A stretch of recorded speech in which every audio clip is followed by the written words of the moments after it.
ACLU of Idaho. We have a lot of reporters in the room with us right now. All of y'all will be muted until the Q&A portion at the end of this agenda.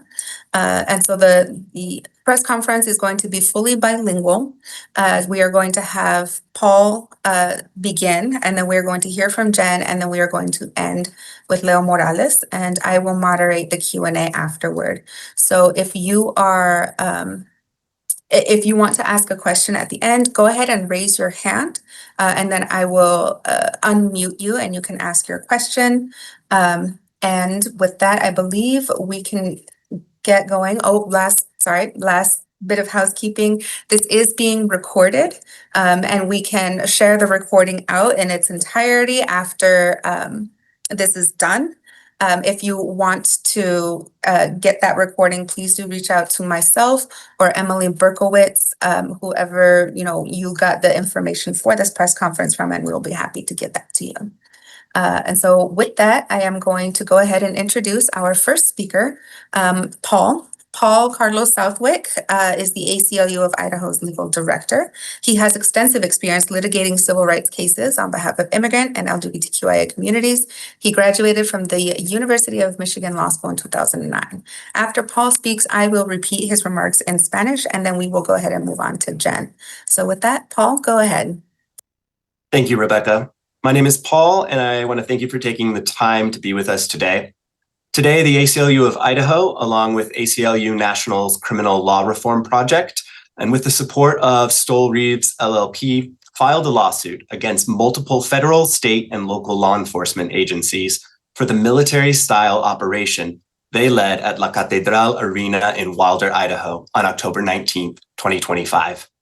We are challenging the actions of 200 law enforcement agents who swarmed a family-friendly horse racing event, violently detaining more than 400 people, including children and babies, for hours, many of whom sustained injuries at the hands of these agents. The defendants were sent to Wilder to carry out a warrant for 5 individuals suspected of the nonviolent crime of gambling without a license. What occurred that day is unequivocally an excessive use of force that went far beyond what the criminal warrant permitted, resulting in the unreasonable detention of hundreds of attendees, most of whom were U.S. citizens or lawful permanent residents, and violating their Fourth Amendment rights. While coordinated execution of search warrants by federal and local law enforcement is common, the raid at La Catedral was anything but common. It was a stark departure from typical practice in Idaho. Search warrants are usually executed in a discrete targeted location, like a house or a business, and tend to result in the seizure of substantial contraband and prompt related charges. By contrast, it is highly atypical and believed to be unprecedented in recent Idaho history for law enforcement to execute a search warrant at a large, open-air public event, detain hundreds of bystanders, and deploy militarized police presence, particularly when the suspected offenses are low-level and nonviolent, and the operation yields little or no contraband and no additional charges are filed. On that sunny afternoon, a family outing turned into a nightmare when around 200 local, state, and federal law enforcement agents swarmed the horse track with armored trucks, a helicopter, flashbang grenades, and guns drawn. Officers used violent and degrading tactics to immediately detain everyone in attendance. People were rounded up and zip-tied for hours, including children, with little or no access to food, water, or bathrooms. Families were separated, often violently, and without explanation. The defendants justified this egregious use of force by misconstruing a criminal warrant that named only 5 individuals suspected of unlicensed gambling. Yet they took more than 100 people into custody, and a majority of the people detained were families and children with no connection to the gambling allegations. They were simply there to watch the horse races. I want to be clear about what this was: a coordinated government scheme to weaponize an arrest warrant as cover for racial profiling on a massive scale. The real objective was to deport hundreds of innocent people, no matter the human cost, while spreading terror throughout the Latinx community. This lawsuit is about securing justice for for those harmed and to ensure that the horrific violations of civil rights never happen here again. This is also about demanding accountability from local, state, and federal law enforcement, as well as accountability for Governor Little, who refuses to be accountable to his constituents for the atrocious events in Wilder. Thank you. Thank you, Paul. And now I'm going to repeat what he said in Spanish. Hoy, la ACLU de Idaho y el proyecto de reforma del derecho penal de la ACLU Nacional, con el apoyo de Stoll Reeves LLP, presentaron una demanda contra varias agencias policiales federales, estatales y locales por el operativo de estilo militar que llevaron a cabo en la Cátedra Arena en Wilder, Idaho, el 19 de octubre del año pasado. Hemos denunciado las acciones de 200 agentes de policía que irrumpieron en un evento familiar de carreras de caballos, deteniendo violentamente a más de 400 personas, incluyendo niños y bebés, durante horas, muchas de las cuales resultaron heridas a manos de los agentes. Los demandados fueron enviados a Wilder para ejecutar una orden de arresto contra 5 personas sospechadas de cometer un delito de apuesta sin licencia. Lo que ocurrió ese día fue claramente un uso excesivo de la fuerza que fue mucho más allá de la investigación criminal permitida por la orden de arresto y dio lugar a la detención irrazonable de cientos de personas, violando sus derechos protegidos por la Cuarta Enmienda de la Constitución de los Estados Unidos de América. Si bien la ejecución coordinada de órdenes de allanamiento por parte de las autoridades federales locales es común, la redada de la catedral representó un cambio radical con respecto a lo normal en Idaho. Las órdenes de registro normalmente se llevan a cabo en lugares específicos como viviendas o negocios sospechados de actividad delictiva. Se aplican únicamente al presunto delito y a menudo resultan en la aprehensión de contrabando y la formulación de cargos relacionados. En cambio, es sumamente atípico y se cree que es sin precedentes en la historia reciente de Idaho que las autoridades ejecuten una orden de arresto en un gran evento público al aire libre, detengan a cientos de personas presentes y desplieguen una masiva presencia policial militarizada, especialmente cuando los presuntos delitos son leves y no violentos, y la operación produce poco o ningún contrabando ni cargos federales adicionales. En esa tarde soleada, un evento familiar se convirtió en una pesadilla cuando unos 200 agentes de policías locales, estatales y federales invadieron una pista de carreras de caballos con vehículos militares, helicópteros y armas en mano. Los agentes usaron tácticas violentas y degradantes para detener de inmediato a todas las personas allí. Las personas fueron detenidas y atacadas con bridas durante horas, incluyendo niños sin acceso a la comida, al agua ni a los baños. Separaron a las familias de manera violenta y sin explicación. Los demandados justificaron ese uso de fuerza a malinterpretar una orden judicial que solo mencionaba a 5 personas sospechadas de apuestas sin licencia. Sin embargo, los agentes detuvieron a todos los que estaban presentes, arrestaron a más de 100 personas y la mayoría de los detenidos eran familias con niños sin ninguna relación con las acusaciones de apuestas. Simplemente estaban ahí para ver las carreras de caballos. Queremos ser claros sobre lo que esto fue, un plan coordinado gubernamental para usar una orden de arresto como arma para encubrir la discriminación racial a gran escala. El verdadero objetivo era deportar a un gran número de personas inocentes, sin importar el costo humano, mientras sembraban el terror en la comunidad hispanohablante. Esta demanda busca garantizar justicia para los perjudicados y asegurar que una violación tan horrible de los derechos civiles nunca se repita en Idaho. También se trata de exigir responsabilidades a las autoridades locales, estatales y federales, así como a nuestro principal líder estatal, el gobernador Brad Little, quien se niega a asumir responsabilidad ante sus electores por lo que sucedió en Wilder ese día. Next, we will hear from Jen Roletta, Deputy Director for the ACLU's Criminal Law Reform Project. In this role, Jen leads the ACLU's litigation challenging police misconduct. Prior to the ACLU, Jen spent nearly 20 years challenging police abuse, including leading the landmark case that proved that the New York City Department's use of the stop and frisk practice was unconstitutional. Jen? Hello, and thank you. Thank you for your interest in this case. My name is Jen. My colleague Paul just shared what this case is about, and I'd like to explain how this case seeks to hold federal and state law enforcement officers accountable for targeting a Latino gathering for an immigration raid. On October 19th, families gathered at La Catedral expecting a typical Sunday afternoon, eating, watching the races, spending time with their children and their grandparents. Instead, hundreds of people, children and elderly included, were zip-tied, separated from their families, and detained for hours.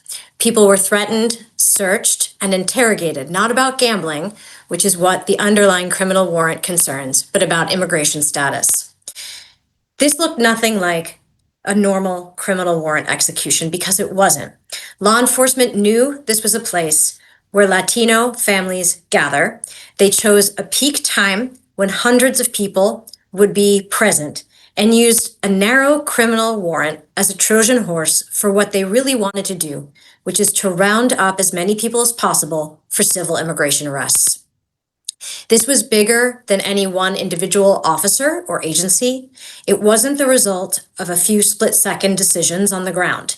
This was a coordinated and planned effort by ICE, FBI, Idaho State Police, and multiple local police departments to conduct immigration raids and arrests at any cost to those who were present. And you don't have to just take our word for it.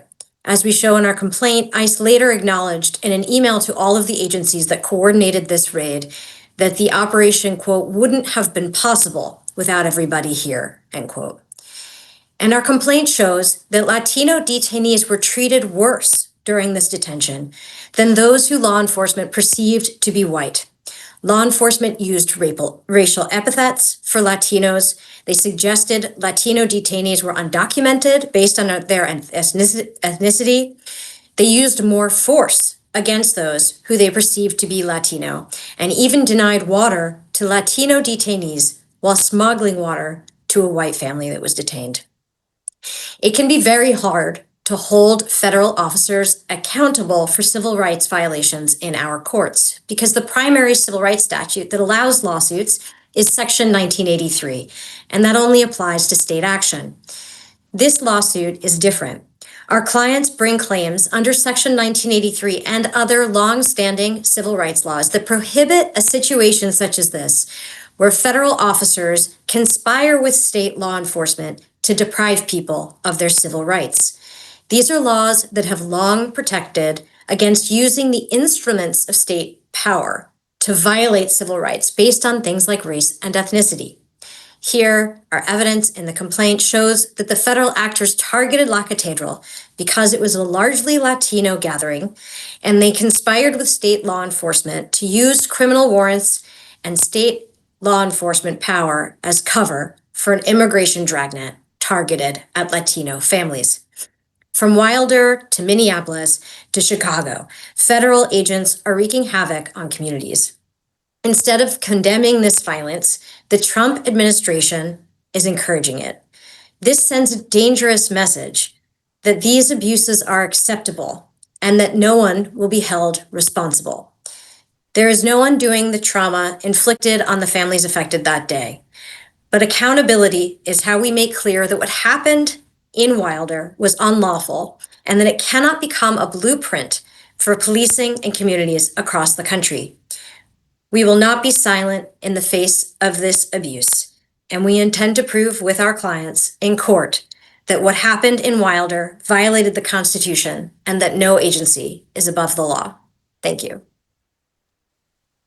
Thank you, Jen. Finally, we are going to hear from the ACLU of Idaho's Executive Director, Leo Morales. Leo has been the director of the Idaho office since 2015, and his career has covered immigrant and farm worker rights. He is one of our bilingual speakers, so he will be speaking in both Spanish and English. Leo? Thank you, Rebecca. Lo que ocurrió en Wilder tocó algo mucho más profundo, algo muchos habitantes de Idaho temen instintivamente. Un gobierno poderoso descendiendo sobre una comunidad con fuerza inmensa sin importarle la presencia de familia, niños y la Constitución. Yo soy un residente de Idaho y estoy muy molestado por lo que sucedió ese domingo 19 de octubre. Ninguna comunidad, ya sea Wilder, Twin Falls, Notice, Coeur d'Alene o cualquier lugar del país debería experimentar tal desprecio por la dignidad humana y violaciones de nuestros derechos constitucionales. En Idaho valoramos la familia, la independencia y la dignidad y la expectativa de que el gobierno dejará en paz a las familias a menos que tenga buenas razones por no hacerlo. Wilder destruyó esa expectativa. Vehículos blindados, helicóptero, armas desenfundadas en mano. Esto no fue sobre seguridad pública. La operación tenía en meta intimidar y arrestar el gran número de personas. Lo que sucedió en Wilder, sin embargo, nos afecta a todos los habitantes de Idaho, a todos los estadounidenses, independientemente de su afiliación política, estatus migratorio o ciudadanía. Cuando el gobierno pone a prueba los límites de su poder en una ciudad, establece un precedente de lo que puede ser en otras partes. Cuando amarran a niños con bridas de plástico y les gritan, cuando las protecciones constitucionales se ignoran, el daño se extiende mucho más allá ese día. Llega a todas las comunidades que se preguntan si serán la siguiente. Estoy preocupada por el daño físico y psicológico causado ese día, como la experiencia de la niña de 10 años que agentes de policía agarraron del cuello, la arañaron cuando intentaba de abrazar a su padre. O el niño de 3 años que no podía dejar de llorar por la escena caótica y el terrible frío de ese día. La libertad no es solo la ausencia del miedo, es la promesa que cada niño tiene una oportunidad justa de creer y tener éxito, de crecer, y tener éxito, sin ser aterrorizado por instituciones destinadas a protegerlos. En momentos como este, creo fundamentalmente en este país, en nuestra capacidad de trabajar juntos, luchar juntos y aspirar a vivir según los principios fundamentales de la Constitución. Este país todavía nos pertenece a todos, a las familias, a los trabajadores, a los niños que sueñan con un futuro mejor. Lo que ocurrió en Wilder nos desafía a estar a la altura de esta verdad. En este día anunciamos esta demanda para traer justicia a las familias afectadas en ese día. Gracias. Ahora voy a hacerlo en inglés. All right, now I'm going to do it in English, and I'm also going to do a Marco Rubio when he was young, which is I'm going to get some water before I continue. All right, folks, here we go. What happened in Wilder struck at something many Idahoans instinctively fear: a powerful government descending on a community with overwhelming force and a disregard for families, children, and the Constitution.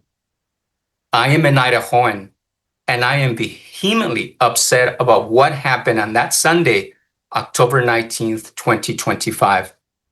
No community, whether that be Wilder, Twin Falls, Notice, Coeur d'Alene, or any place across the country should ever have to experience such disregard for human dignity and violations of our precious constitutional rights.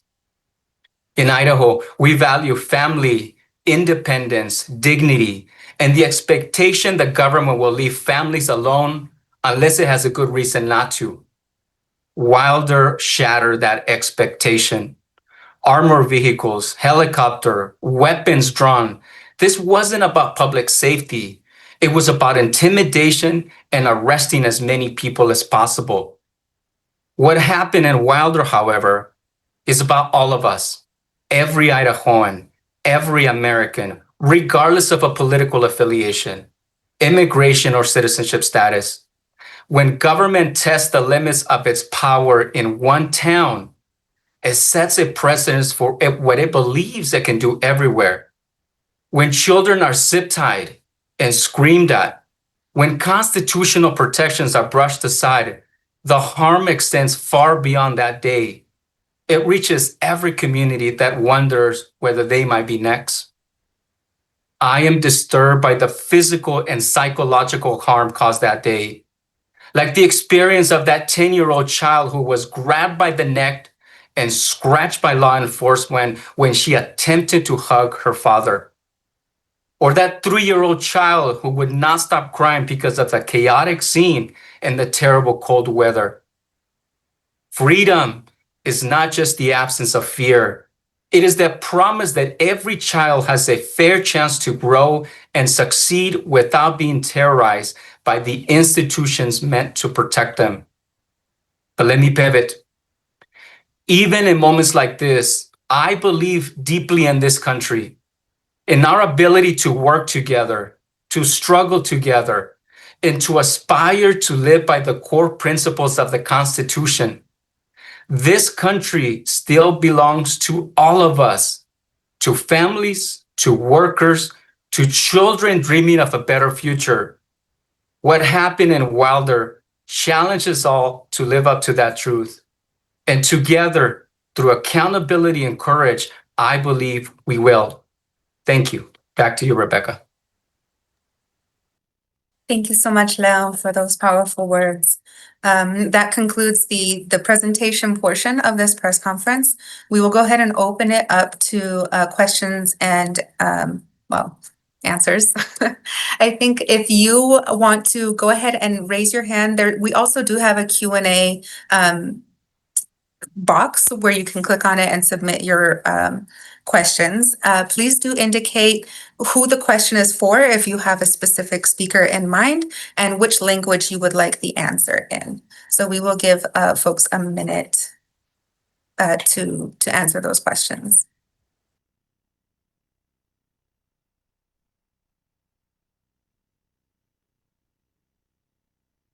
All right, we will go, Sally, if you can unmute now, I believe, and ask your question. Can you hear me? Yes, we can hear you. Perfect. This is for anyone looking for an answer in English. I'm wondering, have you found any evidence that Customs and Border was there?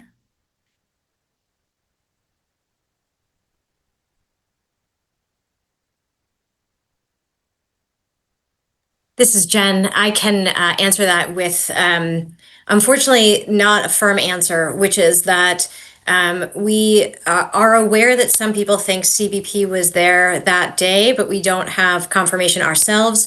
The witnesses and those who were detained were experiencing a lot of confusion that was created by federal actors because they were masked and they were wearing uniforms that were difficult to identify and wearing things like blue uniforms and camouflage uniforms that are worn across federal agencies in different contexts. So that's the information that we have. Got it. Thank you. Thank you. Sally, do you have any follow-up questions to that? Nope. Okay. In that case, I will go ahead and move on to Kyle Pfannenstiel with the Idaho Capital Sun. Hi. I'm curious if you can speak to what information you've been able to obtain from law enforcement agencies about acknowledgement of the tactics they use or justification for them. This is Jen. I can also look to answer that one. We were able to obtain some information from law enforcement agencies through records requests, including emails that they exchanged recently, and also information about what some law enforcement agencies sent to the raid in terms of their personnel, and that information is included in our complaint. We also, there was a lot of reporting at the time and statements put out by many of the officials involved, both through written statements, through verbal statements to media, and through social media statements. And we have a number of those statements in our complaint as well. And law enforcement, the FBI and some of the state law enforcement agencies said that this was criminal warrant execution. As we've explained, this is not what criminal warrant execution looks like, so that doesn't line up. And ICE maintained that this was an ICE immigration raid. Kyle, do you have any follow-up questions to that? No, thank you. Excellent. All right, thank you. Next, we will go to Becky Boone with the Associated Press. I will, there we go. You should be able to unmute now. Hi, thanks. Becky Boone with AP. I am wondering, this looks like, although I'm not an attorney, that you're filing under the Bivens doctrine instead of the Federal Tort Claims Act. Am I reading that correctly? No, it's actually neither Bivens nor FTCA. So this is under the Section 1983 and Section 1985 primarily, which is the Civil Rights Act of 1871. 1983, folks might be familiar with, is the main route to bring a lawsuit, usually against state law enforcement. So traditionally, when there's a civil rights violation, you can bring a lawsuit against the state law enforcement under Section 1983. But Section 1983 applies to any actor. So does 1985, which prohibits conspiracies to deprive people of civil rights. Both of these statutes, you can bring a claim based on conspiracy between federal actors and state actors where they shared a goal and they took action in furtherance of that goal, and there's significant state action. And so here, our evidence shows that the federal and state agencies closely coordinated and planned this event. We have that from information that was sent to us about their planning that we included in the complaint. They shared a goal that was immigration enforcement, that each of these folks that we've identified in the complaint were both focused on in advance of the raid and were celebrating after the fact. And there was significant state action. There were multiple state law enforcement agencies, and this would not have been possible, as ICE itself said, without all of those law enforcement agencies who themselves detained, round up, and prevented people from leaving. And they brought people from detention, from where they were being held on the field, into an ICE interrogation tent where no one was allowed to leave until they verified immigration status. And so all of that action together brings this into a conspiracy claim directly under Section 1983 and 1985. Gotcha, thanks. So, sorry, one quick follow-up, if I may. Yes. The Supreme Court last September overturned a California federal judge's restraining order on racial profiling in immigration actions there. Do you anticipate, I think at the time, though, Kavanaugh said that there could be a different outcome if force is used during those stops. Do you think that will have any impact on your effort in this lawsuit? That was a concurrence in a Supreme Court decision. And even in that concurrence, Justice Kavanaugh said that actions that law enforcement take based on ethnicity or race can be challenged. And that is this case. This was activity that as we talk about in the complaint, it was targeted at a gathering where they knew that there would be a large number of Latinos because they were conflating people who are Latino with people who are undocumented. They were targeting them based on their ethnicity. This is exactly that type of claim here. It is an equal protection violation claim that these folks were targeted because of their Latino ethnicity. And so we think there's significant evidence here. And I will say this as someone who has a history of bringing claims about racial profiling and racial targeting, that I have never seen so much direct evidence of racial targeting as an ethnic targeting as I have in this case. Racial epithets, treating people who appear to be Latino worse, and the like. Thank you very much. Thank you, Becky. Next, we have Rachel Spacek from Investigate West, and then we have a written question from Carrie Westenberg from the Star Tribune. So I will pass to Rachel next. Thank you so much for doing this press conference and talking to the media like this.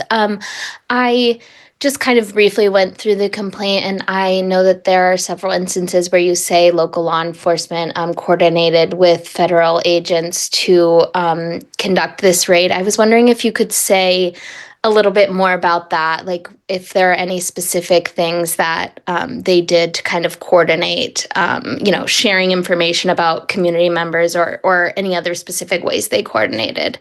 And that's for anyone.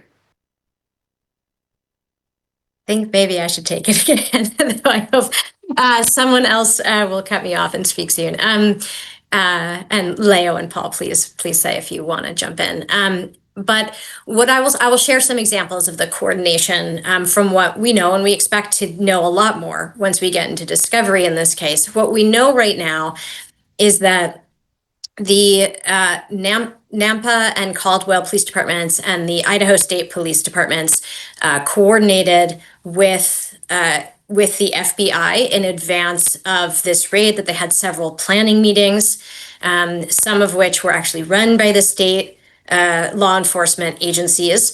And we know that in those meetings, they talked about both detaining those in the crowd and processing them. That's the phrase that they use, processing them, or taking them through the processing area. I think that's the phrase that they used, and that's in response to information requests that we made at the ACLU to these agencies. And so and that work also involved the Treasure Valley Task Force, which a lot of these agencies participate in all the time, and that's federal and state. And they're in this task force coordinating in order to advance shared goals. And so from that advanced planning, they took them through this processing area. Now, that was part of the plan. And the only processing area was a massive tent set up by ICE at the beginning of the raid, and through which everyone who was detained was taken, and they were asked about immigration. They had to verify immigration status, and then they were allowed to leave. Or if they didn't verify lawful status sufficiently for those ICE agents, they were taken away. And so that shows some of the planning. We also have statements that they made to each other on email celebrating the outcome, which again was mostly immigration arrests and the detention of so many people who were completely uninvolved, and the charges for unlicensed gambling that they already had warrants for before doing the raid. And so these are examples. There is more in the complaint, but it's things like this that show both that they coordinated in advance for this immigration processing, and they coordinated during, we know, because of how they all brought people to be detained. They zip tied everyone, they held them on the racetrack, and then they moved them through this processing area through ICE tent and ICE interrogation and through what they said afterward. Thank you, Jen. Rachel, do you have a follow-up question? Yes, thank you. I just wanted to ask maybe Leo or Paul to talk about any concerns from a community perspective about this type of coordination between local law enforcement and federal agencies like ICE.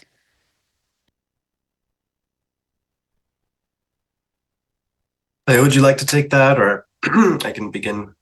Why don't you begin, and I may add, I'm not sure. Go ahead, Paul. Yeah, thank you for that question.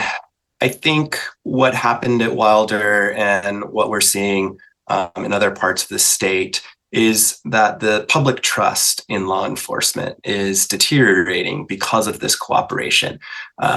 Members of the Latino community now worry that law enforcement will turn against them if they need to report a crime. So the law enforcement will turn against them rather than be there to support them. So I think that is one of the most serious consequences stemming from this cooperation that we saw at Wilder and that we see elsewhere in the community.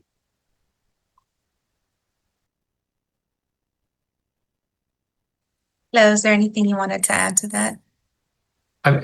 Not too much, I guess. I mean, again, I'll go back to saying that it sets the precedent for this type of cooperation. If they can do that to one community, they can do that to other communities as well.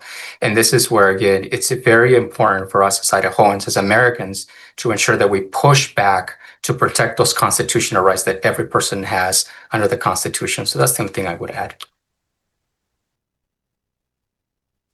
Thank you. Rachel, do you have another follow-up to that? No, that's it. Thank you. Great, thank you.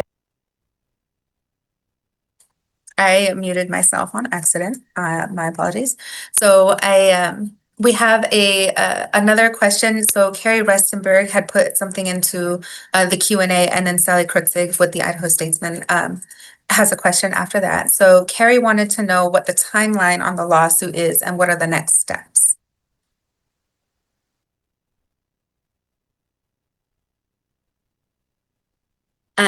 I can answer that. So the next step will be that the defendants, the law enforcement agencies and actors that we sued will respond to this complaint. They can do that either by answering the complaint, and which is a paragraph by paragraph response to our allegations, or they can make a motion to dismiss to say that they to make an argument that that this case should not proceed. We expect that to be in the coming months. If they answer the complaint, then we'll proceed to discovery. And if it's a motion to dismiss, then it will be briefing. We also expect that this type of claim will provide will show a way to hold federal officers accountable at this moment when we are seeing across the country that there is coordination like this between state and federal actors in these immigration raids. And so we also expect that there might be additional cases. I would just add briefly that once we filed, we did have a judge assigned to our case. And so Judge Amanda Brailsford will be presiding over our case. Thank you, Jen and Paul. Carrie, if you had any follow-up questions, please either raise your hand or go ahead and drop in the Q&A again. But with that, I think we will move on to Sally Krutzig with the Idaho Statesman. Goodness, I'm sorry, Sally. It took a sec for me to bring you up, but go ahead. Thanks. One more question from me. So the lawsuit filing mentioned that the warrant was used as a cover in service of meeting deportation goals. Elsewhere in the filing, it mentions state goals. Did you find any specific numbers specifically for Idaho when it comes to deportation goals? And if so, can you talk about which agencies those were coming from? We did not have numbers on the state agencies. What we did have is information, particularly that Sheriff Donahue and others are regularly coordinating with the Trump administration on these immigration directives, but not for the state of Idaho in particular. We know from looking across the country that the way it seems that the Trump administration is executing these warrants is to get the FBI to do them as they did here, and local and state law enforcement to help, and to go out fishing for as many as they can get to meet this national goal. I appreciate it. No follow-up. Thank you, Sally. I think with that, it doesn't look like anybody has any other questions. And so I am going to go ahead and wait a couple minutes for any final questions. And if there are none, we can go ahead and conclude this press conference.